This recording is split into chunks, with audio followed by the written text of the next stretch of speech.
Elara Vance was only supposed to keep the Lycan prince alive until morning. But when she pressed her ear to his chest, she heard something that shouldn't be there. Something chittering beneath his ribs. She didn't know that discovering it would make her the only person standing between an innocent child and the traitor who'd been draining his life for weeks. If you're already invested in whether this baby survives, go ahead and subscribe. Your support proves that I'm not wasting my time. Drop a like and comment below if you think the child will survive the night. Alright, let's get into the story. Elara had served in manor houses before, but never one where the guards could tear her throat out with their teeth. Cold Moon Keep rose from the northern mountain pass like a fortress of shadow and fog, its towers lost in the perpetual snowstorm that crowned the peaks.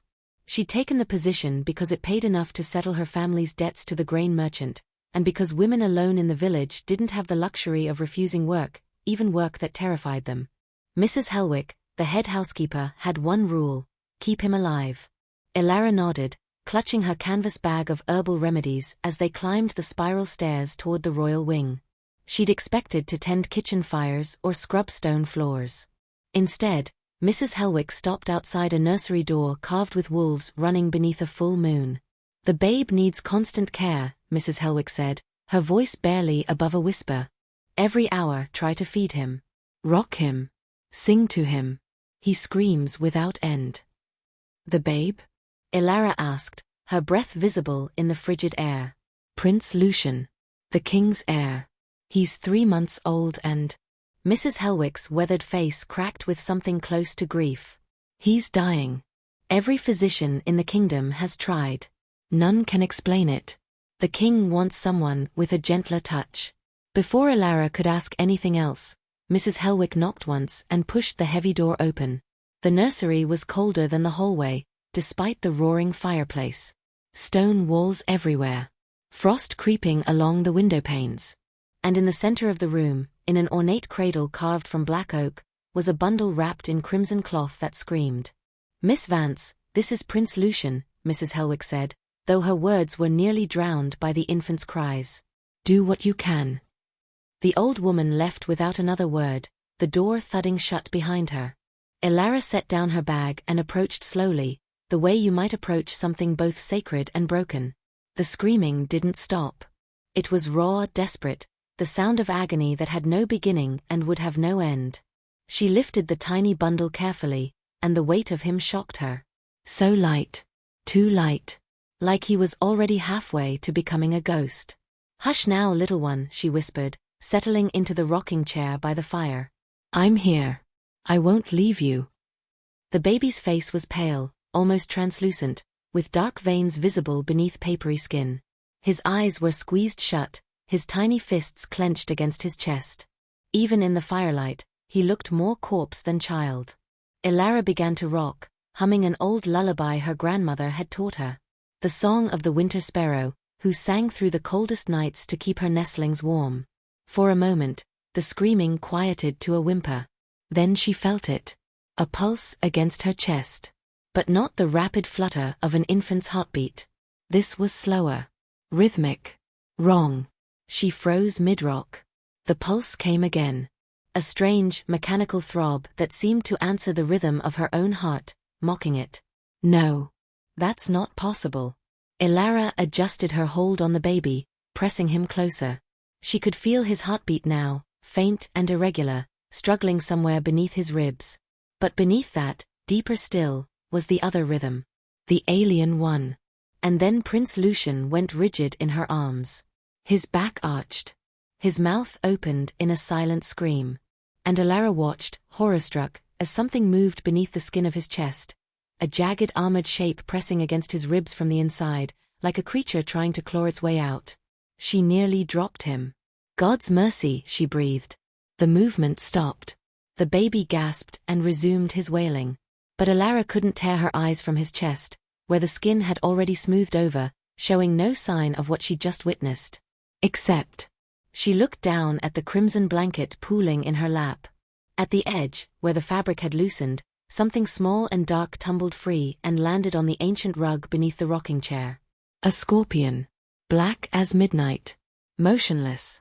Its segmented tail curled over its back, stinger gleaming in the firelight. Elara stared at it. Then at the baby. Then back at the scorpion. It was inside him. It phased out of his body. Her grandmother's voice echoed in her memory. Some curses don't need to kill you all at once, child. Some burrow in deep and feast slow, so no one suspects until it's far too late. Behind her, the nursery door opened. The temperature in the room dropped another 10 degrees. Elara turned, still clutching the baby, and found herself staring at the single most terrifying man she'd ever seen. King Alaric Blackwood stood in the doorway, filling it completely. He was taller than any human, broader than any soldier, with eyes that glowed amber in the shadows.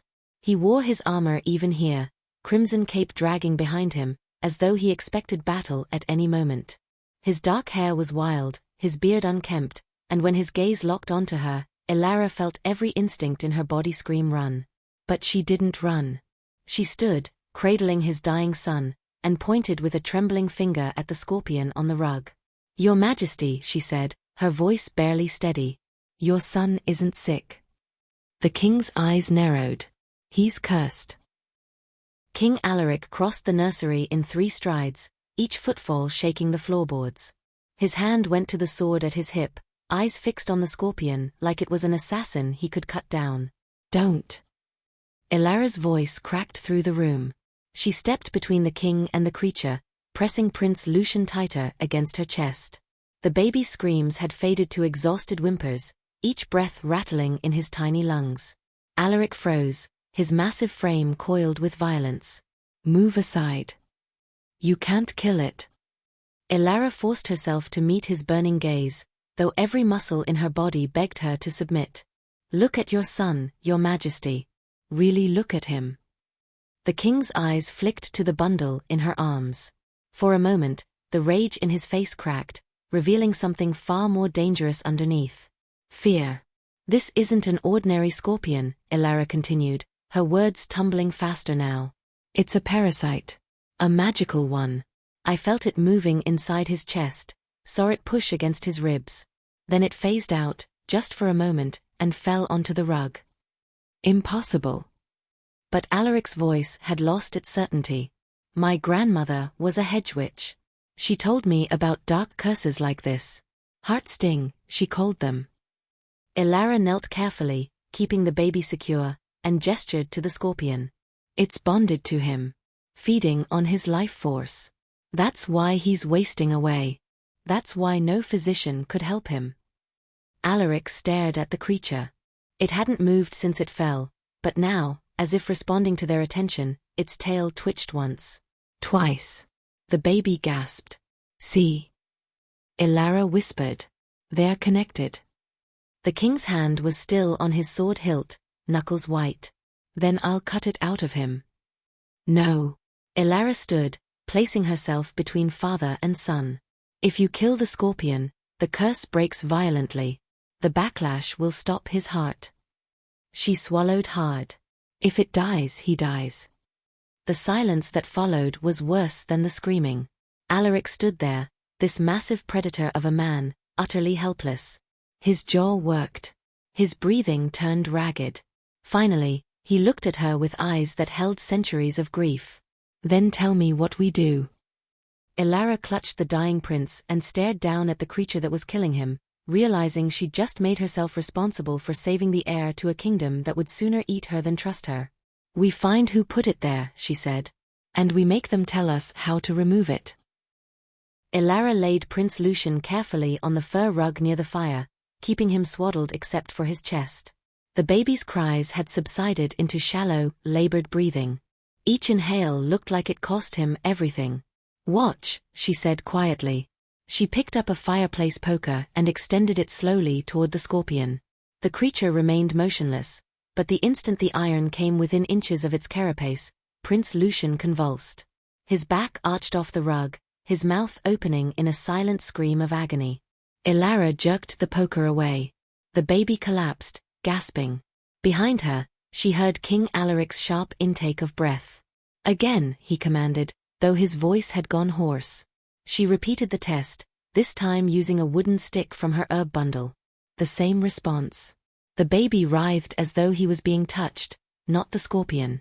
God's teeth, Alaric whispered. He dropped to one knee beside his son, his massive hand hovering over the tiny chest but afraid to make contact. How long has this been in him? Since birth, I'd wager. Ilara studied the scorpion. In the firelight, she could see faint runes etched into its shell, glowing dull red. This isn't natural. Someone crafted this curse specifically for him. My physicians examined him a dozen times. Alaric's voice turned to gravel. They found nothing. Prescribed tonics, bleeding, prayer. They wouldn't have found it. Ilara pulled the blanket back over Lucian's chest. The scorpion only manifests physically when the curse weakens. Otherwise, it's pure magic, invisible to normal examination. Your physicians were looking for illness. She met his eyes. Not murder. The word hung between them like a blade. Alaric stood, pacing to the window where snow battered the glass. Who had access to him at birth? I wasn't here, Your Majesty. No. But you've seen what trained healers missed. He turned back to her, and for the first time, there was something other than rage in his expression. Assessment. You said your grandmother was a hedge witch. What does that make you? Ilara's throat tightened. Admitting to magical blood in a Lycan court was dangerous. Humans were tolerated as servants, nothing more. I have some of her knowledge. Basic herb lore. Folk remedies. She hesitated. And enough sight to recognize dark magic when I see it. Alaric was quiet for a long moment, studying her the way a wolf studies uncertain terrain. The physicians will have kept records, he said finally. Everyone who entered this nursery in the first week. We'll start there. He looked down at his son, jaw clenched. And Miss Vance? From this moment forward, you don't leave this room without my permission. If that creature is bonded to my son, then you're the only one who understands what we're dealing with. Ilara nodded, though her heart hammered. She'd just gone from expendable maid to the king's most valuable prisoner. I'll keep him alive, she promised. See that you do. Alaric dragged a heavy chair across the nursery floor and wedged it against the door. The scraping sound made Ilara flinch, but she kept her focus on Prince Lucian, dipping a cloth in cooled chamomile tea and dabbing it against his cracked lips. The baby didn't suck, but at least the moisture seemed to ease his whimpering. The queen died in childbirth, Alaric said without preamble, his back still to her. Lucian was born at midnight during the blood moon. A difficult birth. The midwives said it was a miracle either of them survived as long as they did. Ilara's hands stilled. She'd heard rumors in the village about Queen Marianne's death, but no one spoke of it openly. I'm sorry for your loss, Your Majesty. Don't be. Just listen. He turned, leaning against the barricaded door with his arms crossed. Protocol demands that certain people attend a royal birth. The head midwife. The court physician. The master of bloodlines to verify the heir's legitimacy. He paused. And the high priestess, to bless the child and ensure no dark magic interferes with the succession. The irony wasn't lost on Ilara. Who else? Guards outside the chamber. My mother, the Dowager Queen, but she was too ill to travel from the southern estates. Alaric's jaw tightened. The midwife died 3 weeks after the birth. Fever, they said. The physician retired to a monastery and has taken a vow of silence. Convenient, Ilara muttered. Too convenient. Alaric pushed off the door and began pacing, his boots heavy against stone. I didn't question it then. I was grieving. Half mad with it. When Lucian started screaming, I thought it was my fault. That he could feel my rage, my beast, and it was poisoning him. Ilara looked up at him, this fearsome king who'd been slowly destroying himself with guilt. It wasn't you. No. It was someone I trusted. His eyes glowed amber in the firelight. High Priestess Vespera has served my family for 30 years. She blessed my marriage. Consecrated my crown. She held Lucian before I did, performing the naming rite while he still had birth blood on his skin. The pieces fell into place with sickening clarity. Elara glanced at the scorpion, still motionless on the rug. The runes on its shell glowed faintly, pulsing in rhythm with the baby's struggling heartbeat. A blessing ceremony would be the perfect cover, she said slowly. She'd have been alone with him. Expected to touch him, anoint him. No one would question it. And if I accuse her without proof, she'll claim I've gone mad with grief. Alaric's hands curled into fists. Half the court already whispers it. She's beloved, powerful, connected to every noble house in the kingdom. Then we don't accuse her. Elara lifted Lucian carefully, rocking him against her chest. We prove it first. Alaric stared at her for a long moment, something like respect flickering across his face. How? Elara set Lucian gently in his cradle and crossed to her canvas bag. Her hands trembled as she unpacked the contents. Dried herbs bundled in cloth, small glass vials, a mortar and pestle carved from white stone. What are you doing? Alaric watched her with the intensity of a predator tracking prey. Something I should have admitted from the start. She pulled out a sprig of silverleaf, its pale leaves shimmering even in the dim firelight. I'm not just familiar with my grandmother's knowledge. I inherited her gift. She met his eyes. I have hedge-witch blood. The temperature in the room seemed to drop. Alaric's expression went carefully neutral. Magic. Not like court sorcery. Nothing powerful enough to break a curse this complex. Elara's fingers worked quickly, crushing the silverleaf with feverfew and nightshade root. But enough to slow it down. Give him relief. Maybe buy us time. Nightshade is poison. In large doses, yes. In small amounts, properly prepared, it numbs pain and slows spiritual movement. She added 3 drops of spring water to the mixture, grinding it into a thick paste. The scorpion is a spiritual parasite. If I can freeze its ability to feed, Lucian's body might have a chance to rest. Alaric moved closer, watching her hands work with practiced precision. Why didn't you tell me this before? Because humans with magical blood don't tend to live long in Lycan courts. Elara's voice was steady, but her pulse hammered in her throat. We're useful until we're threats. Then we disappear. I'm not my father. No. You're desperate. She looked up at him. That makes you either more dangerous or more willing to take risks. I'm betting on the latter. A muscle in his jaw twitched, but he didn't argue. Elara scooped the paste into a small cloth pouch and tied it with thread from her pocket. She whispered words her grandmother had taught her. Old words, in a language that predated kingdoms. The pouch grew warm in her palm, then cold, then settled into a gentle thrumming that matched the rhythm of her heartbeat. She approached the scorpion carefully and dropped the pouch beside it. The creature recoiled, its tail snapping defensively, but it couldn't move away. The magic in the pouch created an invisible barrier, a cold circle that the curse couldn't cross. Immediately, Lucian's breathing changed. The rattle in his chest eased. His tiny fists unclenched. The permanent furrow between his eyebrows smoothed, and for the first time since Elara had entered the nursery, the baby's face looked peaceful. Alaric dropped to his knees beside the cradle, his hand hovering over his son's chest. He's breathing. Really breathing. It won't last forever. Maybe a day, maybe less. Elara wiped her hands on her skirt, exhaustion suddenly crashing over her. But it gives us time to plan. When she looked back, Alaric was staring at her with an expression she couldn't quite name. Something between awe and fear and desperate, fragile hope. You just saved my son's life, he said quietly. Not yet, Elara whispered.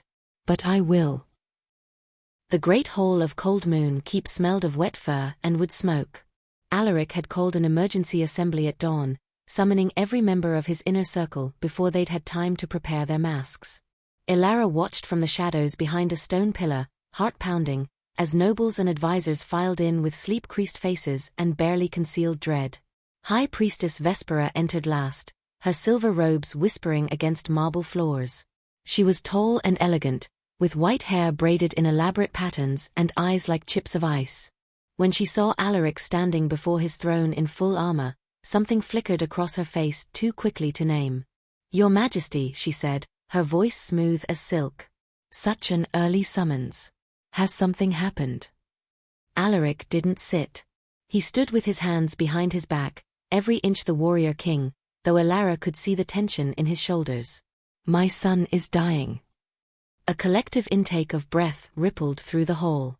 Several nobles exchanged glances. The Master of Arms stepped forward, his weathered face creasing with concern.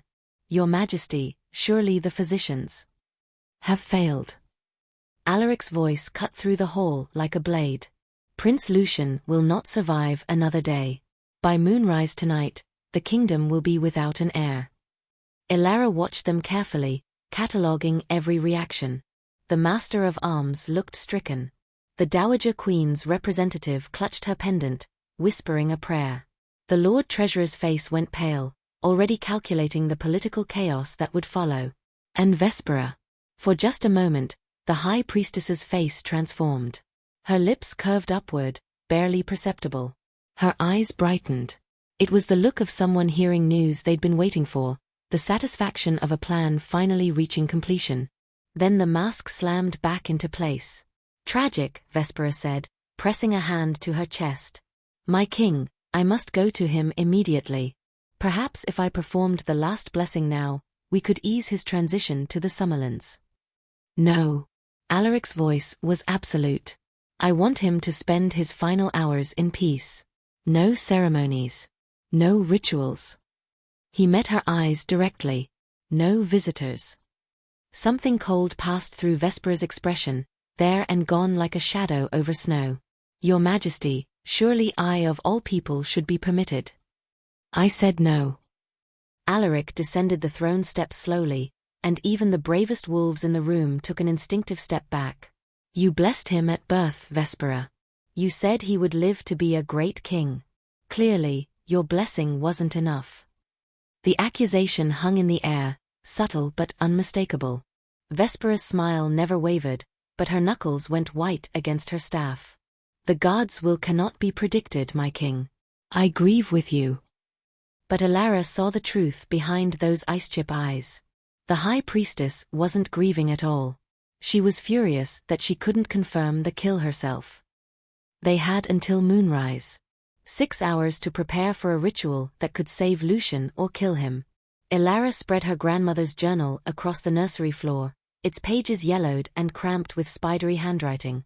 Alaric knelt beside her, so close she could feel the heat radiating from him, smell the winter and wood smoke that clung to his skin.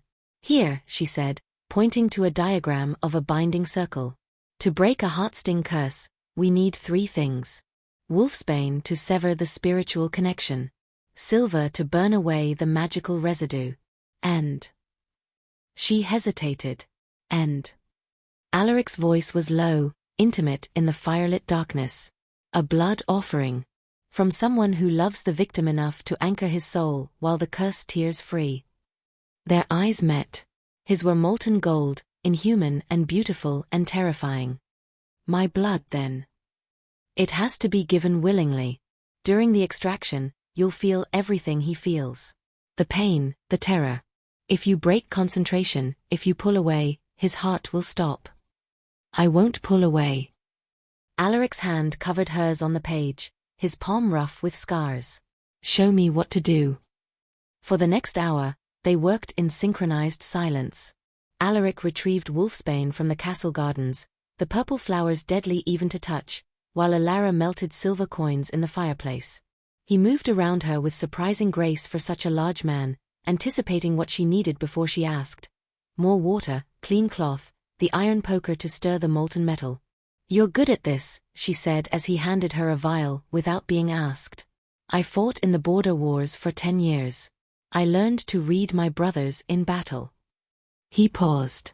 You move like someone who's always had to work alone. I did. Elara poured the silver into a clay bowl, watching it pool and solidify into intricate patterns. My grandmother died when I was 12. After that, it was just me and the books she left behind. Lonely. Necessary. But her voice softened. What about you? Are kings allowed to be lonely? Alaric was quiet for a long moment, watching her hands shape the silver into thin needles that would pierce the scorpion's shell. My wife was the only person I could speak freely with. When she died, I lost more than my queen. I lost the only one who saw me as just Alaric. Elara looked up at him, this fearsome king kneeling in the firelight, and saw not a monster but a man hollowed out by grief. Without thinking, she reached out and touched his face, her palm against his bearded cheek. "I see you," she whispered. Alaric's hand came up to cover hers, his eyes closing briefly. When he opened them again, something had shifted between them, something dangerous and inevitable. "If we survive tonight," he said quietly, "I'm not letting you leave this castle." It wasn't a threat. It was a promise. Elara's heart stuttered, but before she could respond, Lucian stirred in his cradle with a weak cry. The potion was wearing off. They were out of time. Elara arranged the silver needles in a circle around the scorpion, her hands steady despite the terror clawing at her throat. The creature had begun to move, sensing what was coming, its tail curling and uncurling in agitation. Each movement sent a visible ripple across Lucian's chest, the baby whimpering in his cradle. "Now," she said. Alaric lifted his son carefully, cradling him against his chest as he knelt within the larger binding circle they'd drawn in wolfsbane ash. The king had removed his armor, wearing only a thin shirt that already showed sweat despite the cold. He positioned Lucian so the baby's back rested against his heart, their pulses overlapping. Elara began the incantation, her voice rising and falling in the old language. She lifted the first silver needle, heated it in the candle flame until it glowed white-hot, and drove it through the scorpion's tail. The creature convulsed. Lucian screamed. But it was Alaric who roared. His eyes flashed full wolf gold, his canines elongating as the curse recognized the blood connection and lashed out at him instead. The pain that should have destroyed the infant transferred to the father, and Alaric's entire body went rigid. "Don't let go," Elara commanded, driving in the second needle. The scorpion writhed, its legs scrabbling against stone. Inside the circle, Lucian's tiny body arched, his mouth opening in silent agony. The curse was fighting back, burrowing deeper, trying to anchor itself beyond their reach. Elara drove the third needle home. The fourth. The fifth. And then everything went wrong. The scorpion's tail snapped forward impossibly fast, the stinger piercing its own body in a final desperate strike. The spiritual echo of that sting shot through the binding circle like lightning, targeting the weakest heart. Lucian's. The baby went completely still. No breathing. No movement. His tiny chest simply stopped rising. No. Elara dropped the needle, her hands flying to check for a pulse she knew wouldn't be there. Alaric made a sound like something dying. His arms tightened around his son, his wolf rising so close to the surface that his skin rippled with the effort of holding it back. Elara. His heart stopped. The curse, it stung him spiritually. "I can't," panic threatened to drown her. All the knowledge in her grandmother's journal, and she had no answer for this. "Then take mine." She looked up. Alaric's eyes were pure amber now, tears streaming down his face. He grabbed Elara's hand and pressed it against his chest, against the massive heart thundering beneath his ribs. "Take my life force. Give it to him. I don't care what it costs." "Alaric, if I pull too much." "I said take it." His voice was raw with command and desperation. "I won't watch him die. Not like this. Not when we're so close." Elara's fingers trembled against his chest. She could feel his heartbeat, strong and ancient and wild. Feel the vast reservoir of power that came with being an alpha, a king, a creature of both worlds. She closed her eyes and pulled. The magic flowed like golden light, fierce and burning. The golden light was still flowing from Alaric to Lucian when the nursery door exploded inward. High Priestess Vespera stood in the shattered doorway, her silver robes whipping around her though there was no wind. Her face was twisted with fury, all pretense of elegance burned away. "You foolish, meddling girl." Elara didn't break concentration, even as her blood turned to ice. She kept pulling Alaric's life force, feeding it into Lucian's still chest, willing the tiny heart to beat again. "He should be dead," Vespera hissed, stepping into the room. Dark magic crackled around her staff, making the shadows writhe and coil. 3 months I've waited. 3 months of watching that wretched child cling to life. Her eyes fixed on Elara with pure hatred. And now some peasant hedge witch thinks she can undo my work? Alaric tried to rise, but he was locked in the circle, bound to his son by blood and magic. Vespera, you traitoress. Traitor. The high priestess laughed, sharp and cruel. I'm saving this kingdom from weak blood. Your half-breed son would have destroyed everything our ancestors built. She slammed her staff against the floor. But I can still finish this. The shadows in the corners of the nursery began to take shape. 4 massive wolves emerged, their bodies made of smoke and darkness, eyes glowing red with malevolent intelligence. Shadow wolves, creatures of pure magical corruption. They lunged. Alaric roared, and the sound shattered glass. His body erupted in transformation, bones cracking and reforming, muscles expanding until the man was replaced by something magnificent and terrible. A Lycan in full battle form, 9 feet of fur and fang and murderous grace. He met the shadow wolves head-on, tearing into them with claws that could rend steel. The nursery became a war zone, furniture splintering, tapestries shredding, the air filled with snarls and screams. Elara forced herself to focus. Lucian's chest had begun to flutter, the faintest rise and fall. The life force was working, but the scorpion was still lodged in his heart, its final sting anchoring it deeper than before. She had to pull it out. Physically. Elara pressed both hands against Lucian's chest and reached inside with her magic, grasping for something that existed between flesh and spirit. Her fingers found purchase on something solid and writhing, and she pulled. The scorpion materialized in her hands, no longer spectral but horrifyingly real, its black carapace slick with blood that wasn't quite blood. It thrashed in her grip, trying to phase back into the baby's body, but Elara held on with everything she had. Behind her, Alaric tore through the last shadow wolf and turned on Vespera, his wolf face streaked with dark ichor. The high priestess raised her staff, power building for a killing blow. No. Elara twisted and hurled the scorpion directly at Vespera. It hit her chest and exploded into shadow and flame. The scorpion's explosion knocked Vespera backward into the stone wall. She crumpled, her silver robes charred black, her staff clattering across the floor. Dark veins spread across her skin where the curse had touched her, the same magic she'd crafted to kill an infant now consuming its maker. She tried to speak, to cast one final spell, but only blood came from her lips. Then her eyes went glassy, and High Priestess Vespera moved no more. Elara didn't watch. She was already turning back to the circle, to where Alaric's massive Lycan form knelt over Lucian's tiny body. The baby was still, so terribly still. "Please," she whispered, dropping beside them. "Please breathe." For one endless moment, nothing happened. Then Lucian's chest rose. Fell.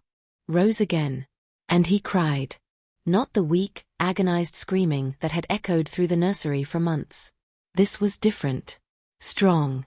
Furious. Healthy. The cry of a child who had finally been freed from pain and was outraged about everything he'd endured. Elara sobbed, pressing her hands to her mouth. Alaric's transformation reversed in a cascade of bones reshaping and fur receding, leaving him kneeling on the floor in his human form, covered in wounds and dark ichor. He gathered Lucian into his arms, tears streaming down his face as he held his son against his chest. "His heartbeat," Alaric whispered, his voice breaking. "I can feel it. Strong and steady. No other rhythm. Just his heart." Elara reached out with trembling fingers, pressing them against Lucian's tiny chest. The baby's heart beat against her palm like a drum, pure and uncorrupted. No chittering. No curse. Just life. Alaric looked at her, his amber eyes blazing even in human form. Still cradling Lucian with one arm, he reached for her with the other and pulled her close, until the three of them were tangled together in the wreckage of the nursery. "You saved him," he said against her hair. "You saved us both." Before Elara could respond, Alaric shifted Lucian carefully into her arms and then did something she never expected. He knelt before her. The Lycan King, alpha of the Blackwood Pack, ruler of the Northern Territories, bowed his head before a human hedge witch and pressed his fist to his heart in the ancient gesture of fealty. Ilara Vance, he said, his voice resonating with power and absolute certainty. I pledge my life to you, my kingdom to you, my protection and my loyalty, from this moment until my last breath. He raised his eyes, and she saw everything in them. Gratitude. Devotion.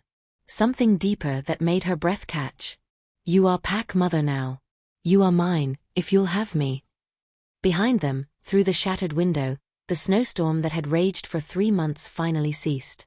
The first rays of dawn broke through the clouds, painting the nursery in gold. And in Ilara's arms, Prince Lucian laughed. Thank you so much for listening. I hope you enjoyed this story. Please subscribe to the channel for more werewolf romance tales, alpha kings, rejected mates, and powerful Omega stories. Hit the notification bell so you never miss an upload. Leave a comment below telling me what you thought of this story and what kind of werewolf stories you'd like to see next. Your support means everything and helps me create more content like this. Thank you for reading, and I'll see you in the next. Your hopeless romantic, Amora.